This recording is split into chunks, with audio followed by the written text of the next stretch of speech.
तो हेलो दोस्तों, आज के कक्षा में हमको पढ़ना है होमोफोन्स। होमोफोन्स का मतलब होता है समान ध्वनि वाले शब्द। जैसे शब्द का ध्वनि जो होगा समान होगा, लेकिन जो उसके अर्थ होंगे अलग अलग होगा।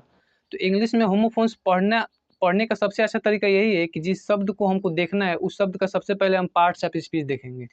देखिए, मैंने यहाँ पर लिखा है एक्सेप्ट और एक्सेप्ट।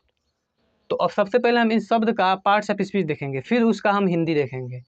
तो देखिए, एक्सेप्ट जो होता है ये क्या होता है? वर्ब होता है। एक्सेप्ट क्या होता है? वर्ब होता है।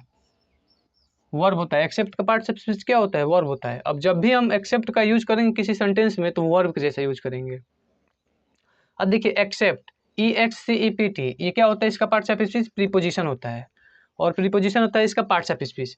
तो जब भी हम इसको किसी सेंटेंस में यूज करेंगे तो उस इसके आगे जो होगा नाउन या प्रोनाउन आएगा। किस केस में आएगा? ऑब्जेक्टिव केस में आएगा, क्योंकि प्रीपोजिशन के आगे क्या आता है? ऑब्जेक्ट आता है। तो इतना आपको आइडिया लग गया ना। अब कभी भी आप होमोफोन्स पढ़िएगा तो सबसे पहले उसका पार्ट्स ऑफ स्पीच देखिएगा कि उसका पार्ट्स ऑफ स्पीच क्या है, और पार्ट्स ऑफ स्पीच आपको पता रहेगा तो आप उसको आराम से बना लेंगे।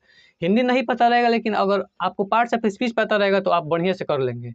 जैसे देखिए, यहाँ पर हमको पता है कि ये वर्ब है, तो जब भी हम सेंटेंस बनाएंगे तो इसको वर्ब के जैसे यूज करेंगे। जैसे मैंने यहाँ पर लिखा है आई एक्सेप्टेड हिज चैलेंज, यानी मैंने उसकी चुनौती स्वीकार की। ठीक है, मैंने उसकी चुनौती स्वीकार की, तो यहाँ पर एक्सेप्टेड क्या बन गया? वर्ब बन गया है। तो वर्ब बन गया तो यूज हो गया। देखिए कैसे आप बना सकते हैं। और एक्सेप्ट को देखिए, I like all fruit except mango. अब यहाँ पर देखिए, एक्सेप्ट क्या है? प्रीपोजिशन है, तो आगे क्या आएगा? आगे आपका नाउन या प्रोनाउन आएगा। वो भी किस केस में आएगा? ऑब्जेक्टिव केस में। तो ऐसे आप एक्सेप्ट और एक्सेप्ट को समझ सकते हैं। आप कभी भी होमोफोन्स पढ़िएगा तो सबसे पहले उसका पार्ट्स ऑफ स्पीच देखिएगा। पार्ट्स ऑफ स्पीच पता रहेगा तो आप कर लेंगे। धन्यवाद।